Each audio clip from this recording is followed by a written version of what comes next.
Hello friends, आज हम पढ़ेंगे निवेश किसे कहते हैं, स्थिर निवेश, मालसूची निवेश, सकल निवेश, शुद्ध निवेश, मूल्यह्रास की धारणा, प्रत्याशित व अप्रत्याशित अप्रचलन, स्टॉक तथा प्रवाह का वर्णन।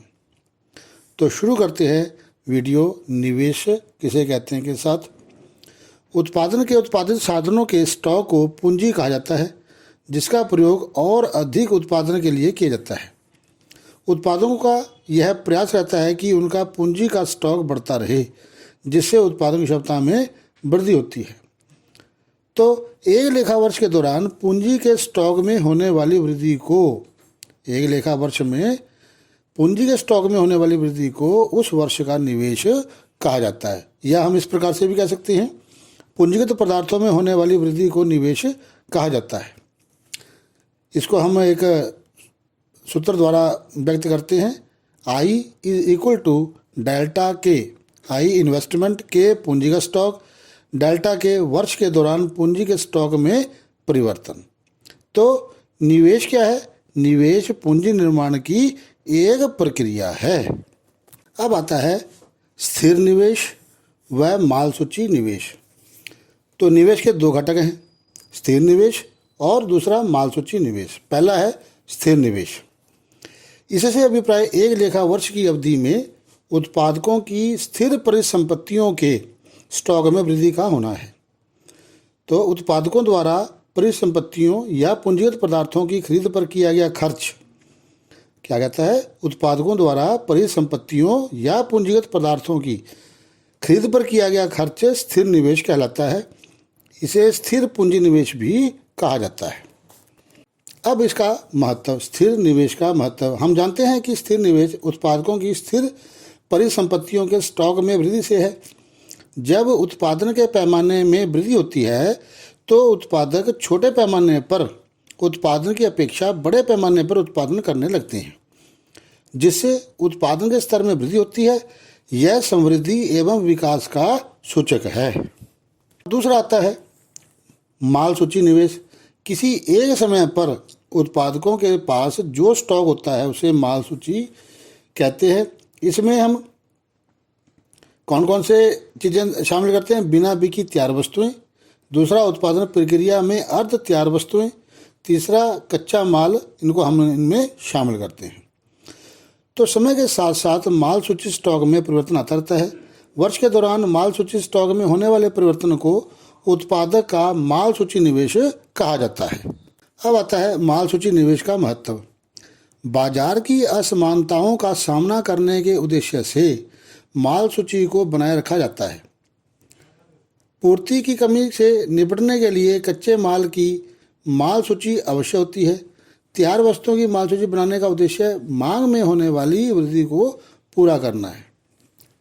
अब हम पढ़ेंगे सकल निवेश, शुद्ध निवेश तथा मूल्यह्रास की धारणा। तो पहला है सकल निवेश। एक लेखा वर्ष के दौरान स्थिर परिसंपत्तियों को खरीदने के लिए किया गया खर्च सकल निवेश कहलाता है। अर्थात सकल निवेश में हम क्या क्या चीज़ जोड़ते हैं? लेखा वर्ष के दौरान स्थिर परिसंपत्तियों को खरीदने पर व्यय और प्लस लेखा वर्ष के दौरान मालसूची स्टॉक पर व्यय। दूसरा आता है शुद्ध निवेश। स्थिर परिसंपत्तियों का अनेक वर्षों तक प्रयोग करने पर उनमें टूट फूट होती रहती है, जिनसे उनके पुनर्स्थापन की आवश्यकता पड़ती है। अतः यदि सकल निवेश से घिसी पिटी परिसंपत्तियों के पुनर्स्थापन पर किए गए खर्च को घटा दिया जाए तो शुद्ध निवेश प्राप्त होता है। शुद्ध निवेश के कारण पूंजी स्टॉक में वृद्धि होती है। तो शुद्ध निवेश में क्या क्या शामिल होता है? शुद्ध निवेश बराबर है सकल निवेश में से मूल्यह्रास को घटाने पर हमें शुद्ध निवेश की प्राप्ति होती है। केवल शुद्ध निवेश के कारण ही पूंजी के स्टॉक में वृद्धि होती है। अब आता है शुद्ध निवेश का महत्व। शुद्ध निवेश से अभिप्राय पूंजी के स्टॉक में शुद्ध वृद्धि से है। इससे उत्पादकों की उत्पादन क्षमता बढ़ती है, उत्पादन के पैमाने में वृद्धि होती है तथा उत्पादन का स्तर बढ़ता है। यह समृद्धि एवं विकास का सूचक है। शुद्ध निवेश जितना अधिक होगा उतने ही पूंजी के स्टॉक में वृद्धि होती है। अब आती है मूल्यह्रास की धारणा। जब स्थिर परिसंपत्तियों का प्रयोग किया जाता है तो क्या क्या होता है? सामान्य टूटफोड़ होती है, आकस्मिक हानि होती है, अप्रत्याशित अप्रचलन, इन सब के कारण से स्थिर परिसंपत्तियों के उपयोग से मूल्य में होने वाली हानि को मूल्यह्रास कहा जाता है। तो समझिए आप कि स्थिर परिसंपत्तियों में से सामान्य टूट-फूट, आकस्मिक हानि और अप्रत्याशित अप्रचलन, इन सबको घटा दिया जाए तो हमें मूल्यह्रास की प्राप्ति होती है। दोबारा से देखें, मूल्यह्रास की धारणा में स्थिर परिसंपत्तियों में से सामान्य टूट-फूट और आकस्मिक हानि और अप्रत्याशित प्रचलन, इन सब को निकाल दिया जाता है। तो सामान्य टूट-फूट, आकस्मिक हानि और अप्रत्याशित प्रचलन, ये सभी मूल्यह्रास के ही तत्व हैं। अब आता है अप्रत्याशित अप्रचलन। इसके दो मुख्य घटक हैं। नंबर 1, प्रौद्योगिकी के परिवर्तन के कारण जब स्थिर परिसंपत्तियों का अप्रचलन हो जाता है तब उसके मूल्य में कमी हो जाती है। दूसरा आता है मांग में परिवर्तन। इसके कारण से जब स्थिर परिसंपत्तियों का अप्रचलन हो जाता है तब उनके मूल्य में हानि होती है। अब आता है अप्रत्याशित अप्रचलन।